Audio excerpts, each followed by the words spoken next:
Thanks for joining us today for MasterCoaches Wednesday Weekly Buzz and our after show Buzz Reaction.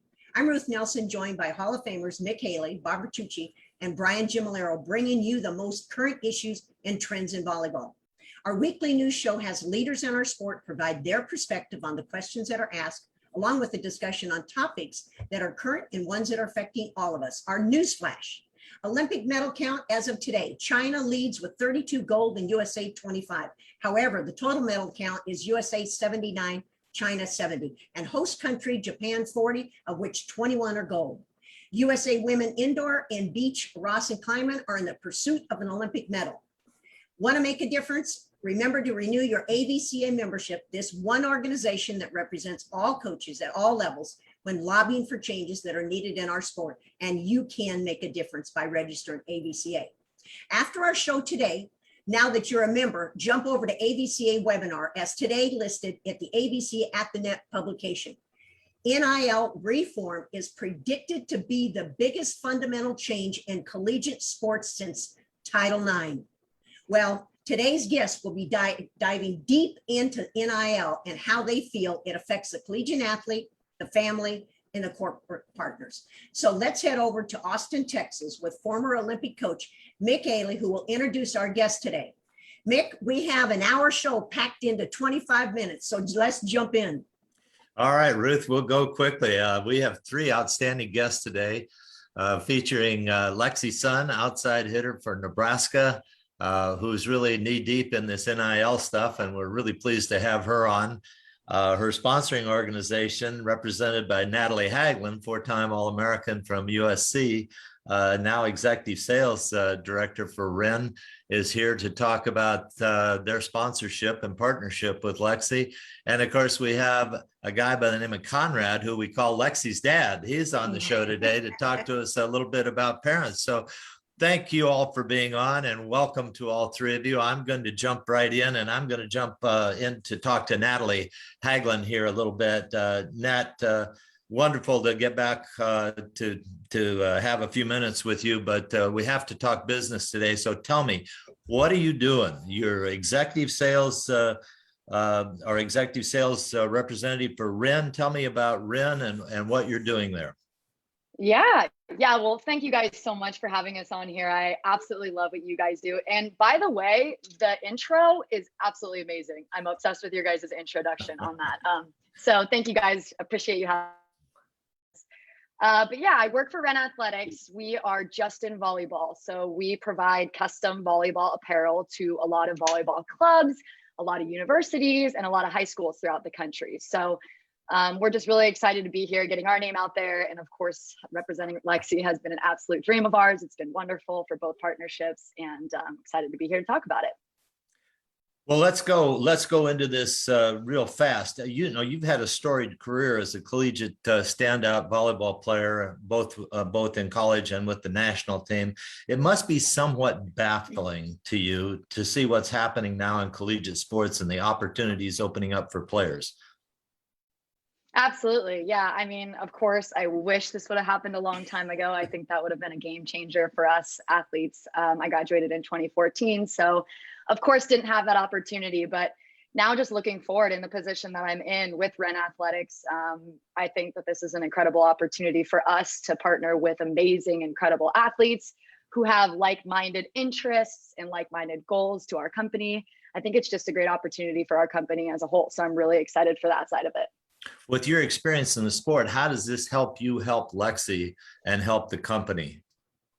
Well, I think Lexi's going to be just fine. She's been incredible to work with, but I think it's cool. Our whole company is volleyball athletes, ex-volleyball athletes, current volleyball athletes. So I think it's cool that we can kind of relate to the athletes that we work with, that we relate to everything in the industry, everything we're developing. So I think it's fun just to have Lexi come in, hear her side of her experience, and just to kind of be able to relate and gel like that. It's really cool. Will you pursue other athletes, or is this a wait and see kind of project to see how this goes? Yeah, I mean, we are open to every opportunity that we can get. I think for us, it's more important to partner with athletes like Lexi, who just, again, have like-minded goals, who are interested in customization, who are interested in style and fashion and quality, because that's what our company is all about. So I think we're interested in learning about more athletes who are interested in working with us, as long as they really align with what we're doing as a company. And that's why we're so excited that Lexi's a part of this. What do you expect will happen with your sponsorship with Lexi? Do you expect a whole line of things, or do you expect a lot of other, sorry, my phone here, a lot of other things to take place? How do you see this partnership working? Yeah, I mean, kind of came into this just like everyone else did. You know, we had no idea what was going to happen. It was all new to everybody. So all I can say is that after the first promotion that we did with her, we were so successful on both ends. I think Lexi did so much for us. We helped her develop this product that she absolutely loved. And I think there was so much buzz around it and so much excitement about the product that we sold out early. And that being said, of course, I think we're going to develop some new awesome things. And you know, it's all backed up by Lexi. So it's really her style coming to life. It's kind of her, and then we're kind of helping her with our customization and our ability to create things that are really high quality for volleyball athletes. Reading about the Olympics and the athletes there, it seems like the women athletes are looking for somewhat smaller sponsors where they can get some individual assistance and be more a part of what's going on, as opposed to some of the bigger operations that Nike and Adidas and those companies out there have. You don't get the same input. Is that what you're doing with Ren? And do you plan to involve influencers and people to help you with the marketing, or is that something that you think the athlete's going to do? Yeah, well, you know, I think that's our whole MO with our company, is that we are a small company and we don't really have any interest in growing to be as big as Nike. We are just in volleyball. We go to every tournament that we can. We're really good friends with all of our partners. We're really involved. And I think that we want to stay involved in volleyball as long as possible with as many people as possible. So I think for us, healthy growth is great. And having Lexi being involved and being able to really produce exactly what she wants is great. And yeah, like you said, I think she has a lot of say, which is really fun for us to learn, because she's obviously stylish and she has a lot of great input about what the kids are loving these days. So it's been awesome. Nat, thank you so much. I'm really excited. I love your other product that you have besides your uniforms, your setters training product there. What's the name of it? Can you help me with that? It is called On Point. It's awesome. Point. It's like a setter's eye, setter's target. You can find it on our website. So best training device I've used out there.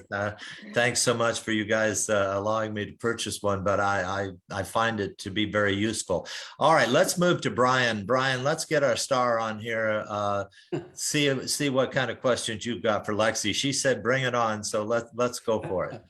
Well, I was hoping I was going to be the star. Suddenly, hi, Lexi. You are. Yeah. Hi, Lexi. Congratulations. Congratulations on graduating, and congratulations on being in graduate school and a fifth-year senior. And you're kind of a pioneer in all this. I have several questions, but to start off, what are you feeling or thinking? How do you see this role? It's a brand new role, and how you can guide other people? Yeah, absolutely. Players. Well, first of all, I just want to say thank you guys so much for having me on. It's such an honor, and I'm so excited to get to talk to you guys today. It's crazy. I think it's really, really exciting to be a part of making history. And like you were talking about before, this is probably the next biggest thing for college sports since Title IX. And it's just really exciting that I get to be a part of it and be here for the next few months to start it off. What are you getting feedback from teammates, coaches, community? What's the feedback you're getting?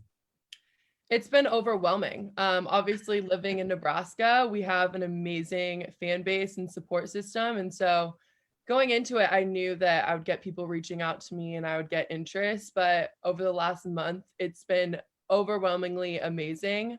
And for me, it's just figuring out who I want to work with and what brands align with my brand. And so, yeah, figuring out how it all works and learning the rules and what you can and can't do. So yeah, that's just kind of been the last few weeks for me, and it's been really exciting to get the opportunity to do this. Well, we said how fashionable you were. We just had pictures up there, and I really like the glasses, by the way. They're those are great. Thank you. So do you have concerns? Are there concerns about other teammates in terms like of jealousy or are they looking for you to help guide them? What kind of feedback are you getting there? Yeah. Obviously, because it's everyone's first time, I think we're just trying to navigate what kind of aspect and component this is going to bring into college sports and the team atmosphere and all those things. I think just being super open and communication with the team, and kind of figuring out ultimately, yes, we're here for volleyball and this is our goal as a team. All the other things come second, and this is just another thing that's going to come second to us. I think just focusing on what our values are and where our priorities lay is the biggest thing, and then just going from there. Do you feel like you need to reassure that? Are you anticipating that you need to reassure people of that goal throughout the season? Are you thinking, maybe I need to remind them that this is my number one priority? Absolutely. I think just being aware of it. I think that all of my teammates and basically everyone right now is getting a ton of deals and offers. And so just understanding how much we can do with that and the impact that we can have, but then also focusing on what we're actually here for. Yeah, I think it's wonderful. And it's such a new thing, where no one kind of knows, but it's really exciting. And I wish the best for you. What else do you want to, let's say there are going to be some young people watching here, high school kids, other college players. What have you learned so far where you can guide or help? Yeah, absolutely. For me and outside of volleyball, the biggest thing has just been staying true to myself through social media and just really being me and not trying to overdo it or do things that aren't my authentic true self. And so that's been my biggest thing and biggest focus. And at the end of the day, the reason I'm here is because of volleyball and the platform that it's blessed me with. And so, yeah, I would say just keep focusing on volleyball and other things will come along the way. Yeah. So you're telling other people, it's nice to be involved, but stay focused on who you are. Absolutely. 100%. And from my position, I think you are a great spokesperson for women's volleyball, that we need to get off the ground with it. We need to realize as women volleyball players that they're not more important than the other sports, but also they're not less important. And so I think it's great that you're doing that. I'm going to turn this over to Bob, but Lexi, it was great talking to you. Thank you so much. Mm-hmm. Well, Lexi, my questions are more for Lexi's dad. So I'd like to switch to Lexi's dad right now.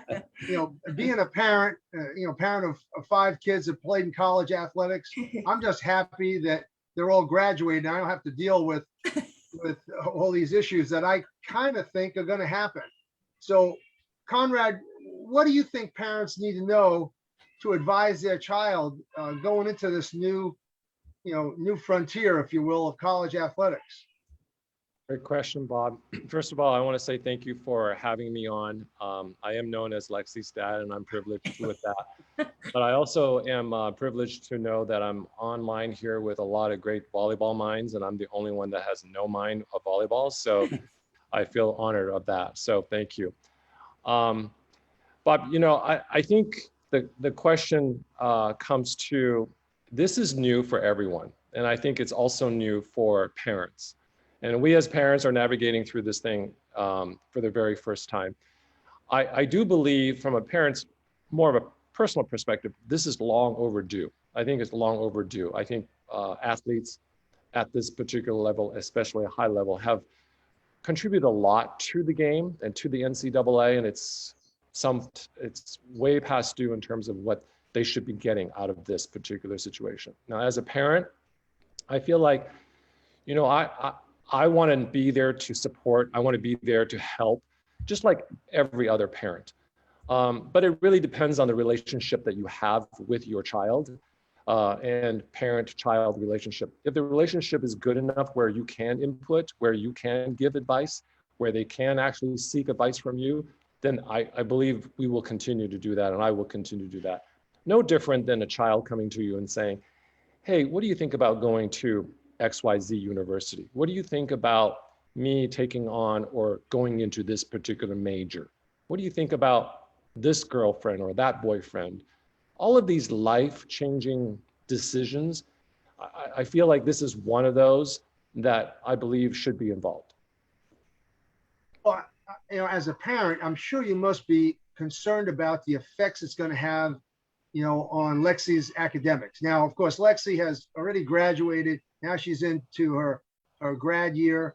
You know, she's obviously figured it out, but, you know, I'd be pretty concerned if my child was going in as a freshman and having to deal with this. You know, what are your thoughts on that?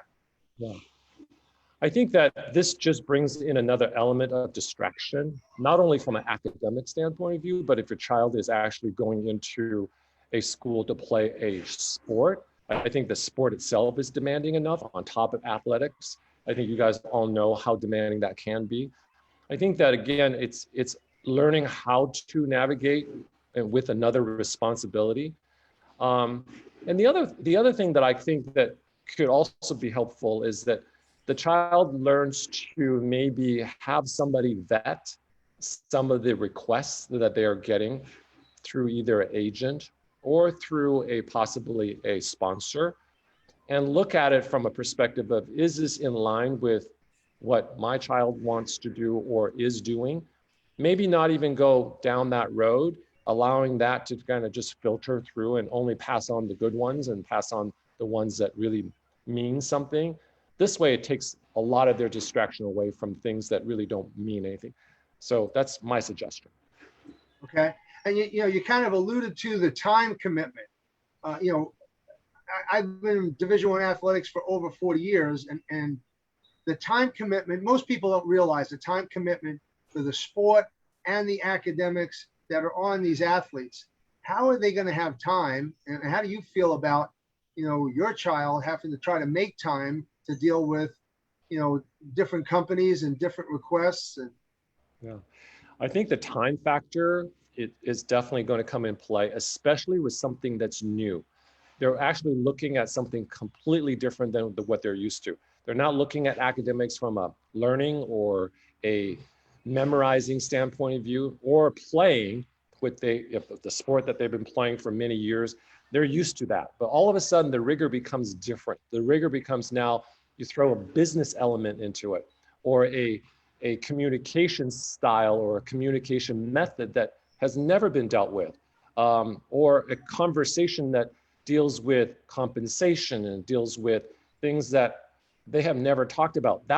That part of it, I believe, will demand more attention, more focus, more time, and more learning than any other thing. So yeah, you're right. It will take a lot more time, and it will take away from what they are supposed to be there doing. Yes, I believe that. so is that where the role of the parent's going to be really critical, you know, in terms of support, so they can navigate some of those things, because the athletes haven't dealt with any of that. You know, we've heard stories of how athletes get taken advantage of at the pro level, you know, all the time. Yeah, I think that is absolutely something that I would recommend all parents, if they have the relationship, to be involved as much as possible, to help and navigate through some of those questions and some of those issues and some of those nuances that they deal with when it comes to business, when it comes to communication, when it comes to talking about sponsors, and also take on the responsibility of how much can the student athlete really take. Because the student athlete is already struggling with school and already struggling with the demands of volleyball or basketball or football or whatever that might be. You know, maybe taper that back a little bit and maybe help them to understand that this is going to require a lot of time, of your time, to do the things that you're required to do when this sponsor is asking for. Yeah, I mean, we've talked about Lexi, you know, in our shows before, just as talking about NIL, and as I understand it, she actually has her social media following is stronger than the quarterback of Nebraska. All right, so she's going to be thick into this, and I can only imagine that your support's going to be really critical. I think streamlining on what you actually want to focus on. I mean, there's going to be a lot of them that come in that don't line up with what she wants to do, and she can just kind of move that aside and not even worry about dealing and talking about that. So I think streamlining is really important. If you believe in health, if you believe in nutrition, if you believe in having nice fashion, so focus on that. Anything else that comes along, maybe just push that off to the side. Okay, I have a couple other questions, but we're going to probably run out of time. So I'm going to kick it back to Ruth because there's so much to cover. Oh, I love it, Bob, because usually when you say I have a couple more questions, you keep going. All right, Lexi, I've got a great idea for you. Okay. Graduate school, become a lawyer and represent all these kids, and you already have all the experience and everything. That's one. All right. Second thing is now whatever all these parents that are millennial parents, the helicopter, the lawnmower, all of them, guess what? Now they got something to do because they can manage all this. All right. So let's jump over to the followers. Okay. Over 100,000 followers. Now, I don't know how Mick promised 1 million today, but you have 100,000 followers on Twitter, Instagram, and TikTok. And recently, one of your posts, which, was a while back, you had 64,000 likes. Now, I've got a question to you, and I want you to answer it as diplomatic as you can and honest at the same time. How much time do you spend daily or weekly on social media, and will that change now with your endorsements? Wow, that is a good question. I'm very curious. I don't even know what post you're talking about. Oh yeah, you just posted the one about Nebraska. It was in December. 64,000. Okay, wow. I spend a decent amount of time on social media, but I do try to be pretty picky choosy about how much time I spend. I think that it can definitely become overwhelming and too much if I'm spending too much time on that. Did you give me a number of hours? I don't know. Would you say 1 hour a day or more? I would say about an hour. Yeah, because I look at your posts. That's not okay. And do you choose one over the other? Social media platform? Mm-hmm. I definitely like Instagram the best. I would say that's my favorite. Okay. And since you were diplomatic on your answers, what would you suggest for high school kids on recommending how much time to spend? As little as possible. I think definitely posting so that you have somewhat of a presence on social media, but definitely not being consumed in it and wrapping your identity and life around it. So I think there's definitely a healthy limit to go about it. Okay, so I'm going to recommend one other profession. You need to be the lobbyist because you're very diplomatic. So you're definitely going to have a lot of followers. All right. So do you feel female athletes have opportunities with NIL? And do you think it's only with D1, D2, D3, NIH junior? Is it everybody has an opportunity? Yeah, I think from what I've been hearing, everyone has an opportunity to a certain extent. I think being in Nebraska with the support that we have with Husker Nation and being on the volleyball team here, I think that we are definitely one of the female college sports that gets the most attention. And I'm super blessed and grateful for being in this position and getting to see all of these different opportunities. But I would say it's definitely different depending on the school and location and the team and all of those things. Okay, I know Mick has one question, but I'm going to ask Natalie and Conrad. Do you consider yourself a social influencer for Lexi? Conrad? Do you post a lot? Absolutely not. Okay. Yeah, I was curious what he would say. No, I think Lexi is so great because she does everything on her own. And like she said, she's so true to herself. So I don't think even if we tried to post for her, she would let us. And we don't want to do that either. That's why we align ourselves with athletes that are like-minded. So. All right, Mick. Yeah, so if I can jump in, Nat. So you remember when we were doing well at SC, Pete Carroll was the first to really go out as a coach out there and be on the social media warpath, so to speak. And he immediately saw that it was too big for him, and he hired a person, at least one to start with, who did all of his postings all day long. And it wasn't that they didn't post his opinions, but he just couldn't physically sit down and do that. And he was out there in every possible avenue. The question Ruth asked is important, because if Ren would supply some help for Lexi, then Coach Cook wouldn't have to do what he told us he was going to do. Lexi's, when he had a water break, he would give you 5 minutes to get on the phone and talk to your agent. So, and you can tell him I said that. But I would think, Lexi, this is going to get big for you. And if you say your teammates are also getting offers, are any of them thinking about hiring a person? And have you thought about hiring a person to handle all of this social media and marketing that's coming up for you? Yeah. After seeing what I've seen the last month, and just the amount of people reaching out, I definitely have a team set up so that when season starts, which is literally next week, we have a game plan as to filtering through messages and emails and all those things. And then basically I'm just being the one for the ones that actually align with me and what I'm trying to do. Those are the ones I'm seeing, and those are the ones that I'm having the conversations and being involved in.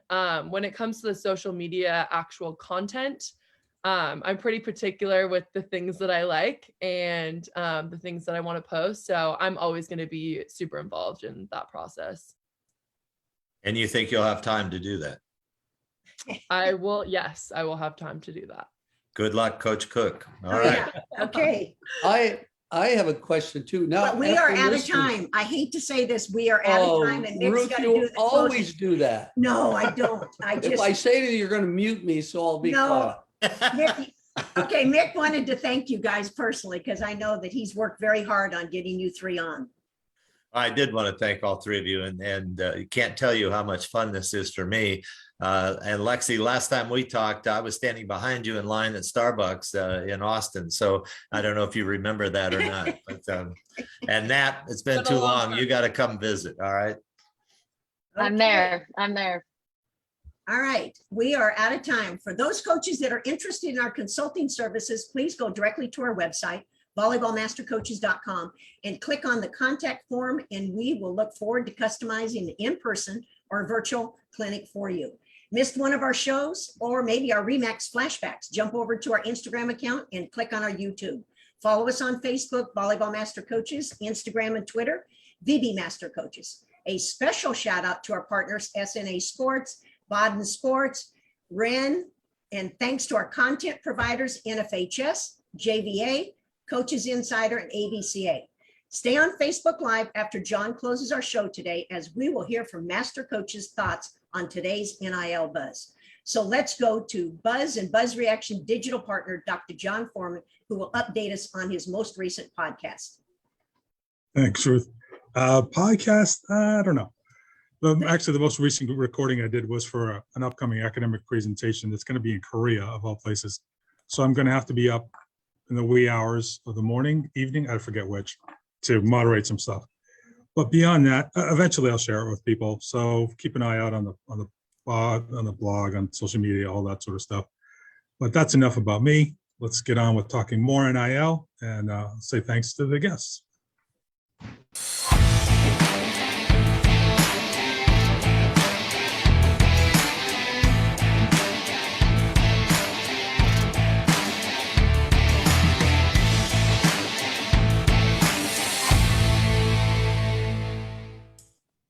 For those joining us for the first time on Buzz Reaction, today we begin with our Master Coaches' continued discussion on NIL and what and how it might affect collegiate athletes, collegiate programs, parents, and the upcoming high school stars, and as well as those Olympic athletes that are coming back to finish their collegiate education and playing, and to cash in on their Olympic performance. So let's go with Mick. No, let's go. No, Brian had a question, so let's start with him. He had. Well, I thought you raised a really good point about with parents, and I think Conrad could do a seminar on parents could cause this to be a real negative. The helicopter parents, they could not have the ability to manage a situation where it would hurt their daughter. And I just think that it could turn out to be negative about that. So I think there really needs to be some kind of program that tells the parents different parameters and how to really deal with this to not overwhelm and hurt their daughters. Brian, you think this is a university responsibility or something they should offer? It would be nice if they offered that, but it would be great if they offered that, but it's also funded, it has to be funded and all that. So yeah, I think it's a problem, but I really love it. It's a great idea, Mick. I was going to jump in there, Ruth, when you gave me the chance and say, I think the coaches that thought the players were not going to be involved in much of this, except for the most elite players, are wrong. All of the NIL recordings that we did with coaches, they kind of poo-pooed and downplayed this as not, this is going to be for football and basketball. It's basically what we heard, or at least what I heard. And Lexi's talking about all of her teammates having an opportunity here at virtually different sponsoring opportunities. And I think that's the way it's going to be. Look, each college, each university is a fiefdom. I kind of, the warlords are the coaches. The universities control an environment of millions of followers. If you added all the sports followers up together, and those people get information on the sports that are successful, and those athletes who are either elite or those teams that are successful in each of these fiefdoms, which is every one of the 360 universities out there playing Division I at least, they have their following and their people, and there's going to be people that want to jump on the bandwagon. They're going to want to be involved here to start. I think this is a huge thing that's going to happen. I don't think the coaches are prepared for this. From what we've heard, I don't think the universities really understand how much money is going to flow into the coffers of these individuals. I don't know if the kids are prepared at all to know how to handle this. And listening to what I heard today is Lexi wants to manage her feeds there and what goes out, and she's going to have more than an hour's worth of that going on, plus trying to win a national championship and getting her graduate degree. Think about how tough that is, even with us trying to produce this show and doing the things we do. It's time consuming, and there's very little time for self. So I don't know what you guys think, but that's how I see it going down. And if you've been watching D1 Ticker out there, they're talking about people buying whole teams. They're giving everybody $10,000 on a team to be available during a season. I mean, how are you going to manage all of that? Well, I did like one thing she said is she was getting a team together. And I think that's something that we should say, that not one person can do it all. So it's like in recruiting, your parent might research some certain things, the player researches certain things, your club coach researches certain things, your counselor does certain things. So you're really developing a marketing team. And to me, that's more important than anything, because what's going to happen is things are going to slip through the cracks, and it's managing the whole thing. Because if you really look at it, I looked at how her numbers relate to Simone Biles, and I also relate to, different other people on TikTok. And to be honest with you, she does not post a lot. She has a lot of likes and she has a lot of followers, but she has more likes than followers. So it's interesting because you remember when this first came out, because we've been talking about it since March last year, they said it was all about how many followers. Now it's about likes and engagements. So now you're not talking about a kid just pushing a like. they now got to engage with all those fans if that's what the corporation is wanting. So Well, and management team. And if you have a weak parent, and these sponsors start going through the parent, think how important the parent's going to start feeling. Some of these parents, the way they get the big head and that sort of thing, it's going to be a nightmare for the kids and maybe the coach and the school and the team. Yeah. To have to deal with that. So I think there's some naivety out there as to the potential of what really could happen. Plus the other things you see people posting that are getting attention, the bikini shots and all of that stuff. I'm not sure what's going to happen here. Yeah, I think there's going to be, Mick, a lot of unintended consequences to this whole thing. I mean, we haven't even talked about the effect it's going to have on, college athletic programs. All of a sudden, why is Adidas or Nike going to sponsor a school when really the people that are making a difference on sales are the athletes? If that's true, then they're going to take their money and start paying the athletes. Yeah, here's a good analogy to that, Bob. Used to be these companies would sponsor conferences, right? Well, the schools and the conference said, the heck with that. I'm going to get my own ball sponsor. I'm going to get my own shoe sponsor. I'm going to get this. And so the companies had it made when they could get a conference with 12 teams and they could sponsor the whole conference and had to deal with the conference commissioner. Then they had to deal, then they found out they had to deal with each school. Well, this is the same way it's going to be with universities. They're going to have to deal with each player now. I really think a lot of schools and coaches are going to try to ignore this, and it's going to hurt them.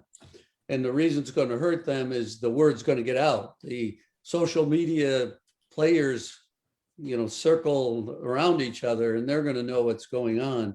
So the programs that aren't involved are going to get hurt. That's why I think John Cook was right on top of this stuff.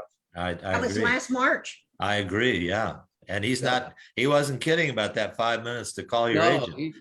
Well, they're going to just think about it. Think about we talked about parents, and that's going to be a nightmare. Kids that aren't equipped. Now I was listening to Lexi and the idea that maybe the jealousy isn't going to come from the team, but from other teams.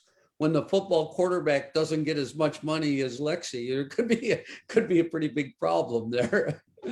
Hey, we haven't addressed juniors either in high school. Think of how much camaraderie with parents in junior club. Oh yeah, that's going to be the buzz. But that was going to be one of my next questions. Actually, to Conrad was, high school parents with really talented athletes. Mick and I were talking about this, and he was relating the story of the high school football player in Texas. Right. South Lake High School. Yep. He just pulled out of his senior year. Yep. Because he can make $1 million, and he couldn't do that because the Texas UIL rules, their high school athletic association rules, wouldn't allow him to do that and play high school football. So he said, "I'll take the $1 million, pull out, and go to Alabama early." Well, Ruth, you were the one that said that. That the states are the ones that can make the rules.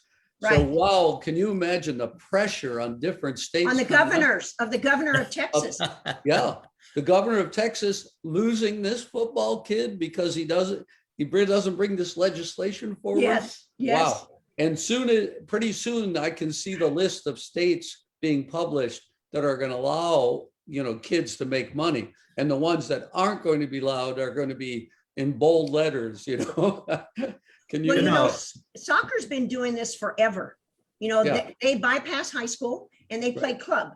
And then you hear them go and get to college and say, boy, I wish I would have went ahead and played high school because it was fun. Well, you know what? If you can make $50,000 a year, I think that sounds like fun to me. Yeah.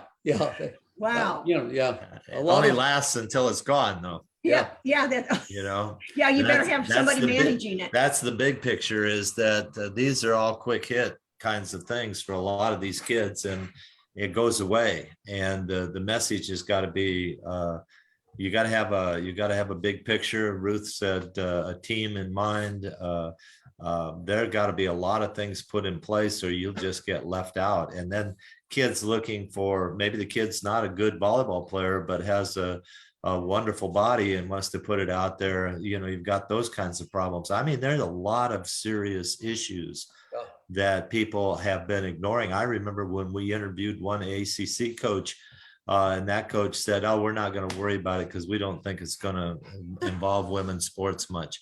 Well, I cringed when I heard that, and I cringe more because we're in the Olympic movement right now. And think about this. Would this spur you more to go on and try to make the Olympic team because you're that much more valuable?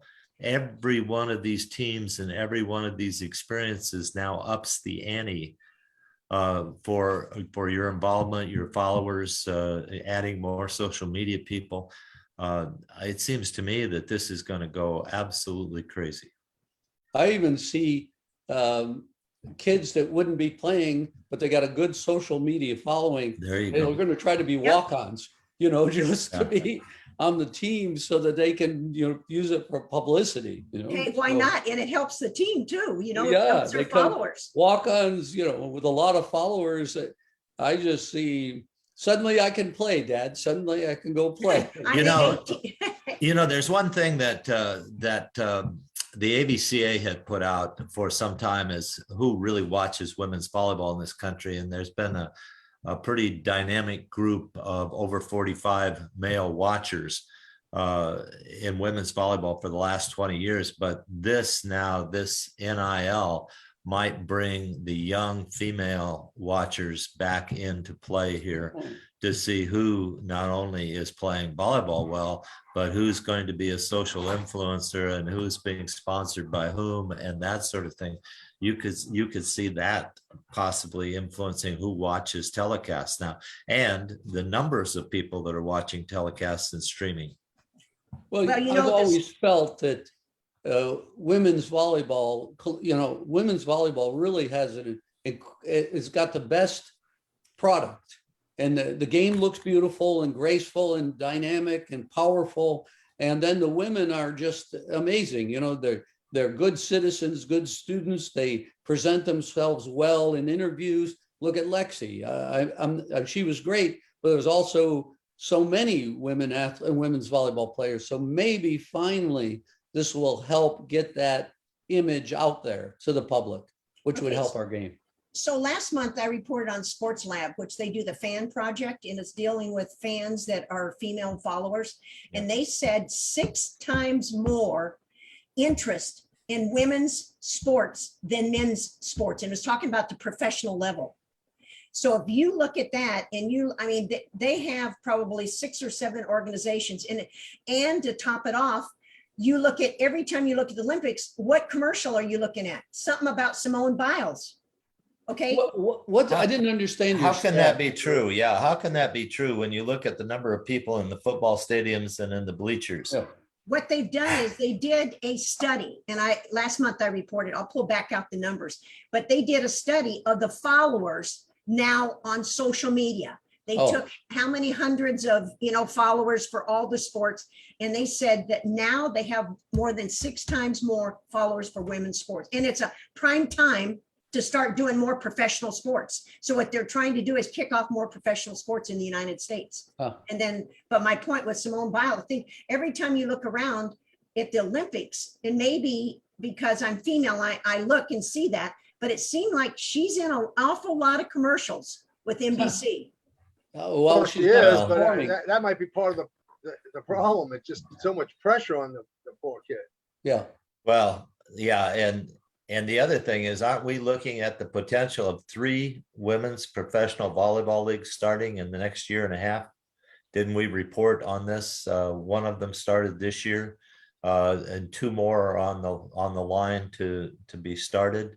And we reported on people doing that. So very interesting if that's true to see if these professional leagues actually get off the ground. Wait, is that breaking news there, Mick? No, we know No. one other because we had. Yeah, Love and the Athletes Unlimited were the 2. But I think there was some rumbling within the region, Mick, with USA Volleyball. Yeah. Well, I'm not at liberty that I can That's right. You better not be. talk out there, but but 3 is what I would put up as potential. So there you Is go. this the Mick Haley League? Did we? No, but Yeah, I've it's got an being idea. recorded, Mick. I I've just got want an you to remember idea that. how we could do this. If I get some big sponsors, I think the league's already set up. I think where you have all of these big tournaments, those are the places where the teams should be. The professional teams should grow out of those qualifying tournaments and those clubs that run those tournaments. And I think it's ready made to be set up like soccer or better right now. So we've felt like this for 25 years. I think in 96, when I took over the national team, Bob Gambardella and some people, we sat down and tried to envision how we could get another level of youth playing to spur this professional league. And the money's there because the money's in these qualifiers to do that, and the support's there because the families are following their kids right up through, and they want something to do after their kids leave volleyball. So you're telling me that the regions or the clubs Not are the going to give regions. away, they're I going to think give that- away some of this money? I think they could make a lot of money by sponsoring a pro league and using those funds to start that team, because I think they have everything in place. They have the convention centers, they have the arenas. I mean, you look at Kansas City, you look at Denver, you look at all these places, Louisville, places that host these tournaments, Philadelphia, Atlanta, Orlando. They're all perfect places for teams to grow out of. And our kids wouldn't have to go to Europe. I mean, all those European kids you're watching on TV right now would want to come here. Maybe we'll use all NIL women players who are It'll be making the money NIL and league. promote themselves. Yeah. They promote themselves bigger, so Well, they wanted to coach this last league themselves, so now they can pay for it. How's there that? we go. I have someone that could sponsor it, so I want to throw this last thing out. It's not anything to do with volleyball, but I want to throw out Simone Biles. I want to do an analogy. In 1984, after women played the Olympic and won the silver medal, Debbie Green and her father went on a tour. It was a countrywide tour, and I think it was, I don't know, 2-3 hours, $50. It was pretty inexpensive, but Debbie would demonstrate. 44 cities in 46 days. Okay. That's right. Okay, so here's the analogy. Simone Biles, along with a couple other athletes, and the former UCLA coach is going to be part of the developmental team, okay? They announced last Friday, and I saw NBC starting to promote it because NBC is one of the sponsors plus 2 of the other gymnastic sponsors. They are doing the Gold Over America tour, and it starts in October, 30 plus cities. Tickets range, the minimum is $72 to $1,000 for one ticket. And if you're in some cities, the suites are $3,000. Now, Simone should sponsor a pro league. Well, is she going to perform in these Yes. things? Or Yes, yeah, that was a joke. I was only kidding. yeah, okay. But they have everything set up. They have the beam, the runway, the bars in the back. Sure. Yeah, they got everything all set up in arena. They got the tickets. You can pick what tickets you want. And we're talking 34 cities. So anyhow, that's how you capitalize on being at the Olympics. There you go. Which makes you wonder about all of this, doesn't it? I have had my thoughts about this, and they've been much different than what you read in the newspapers. But after going through that sort of trauma, and now you're going to go out and do 33 sites, I wonder if we're really. Yeah, my getting a concern straight is the story. handlers. Yeah. Who's advising her Yeah. if she feels this way, and it's obviously she does, and what a traumatic experience is to, go from the frying pan into the fire, But isn't this, Ryan, what we were talking about with Lexi?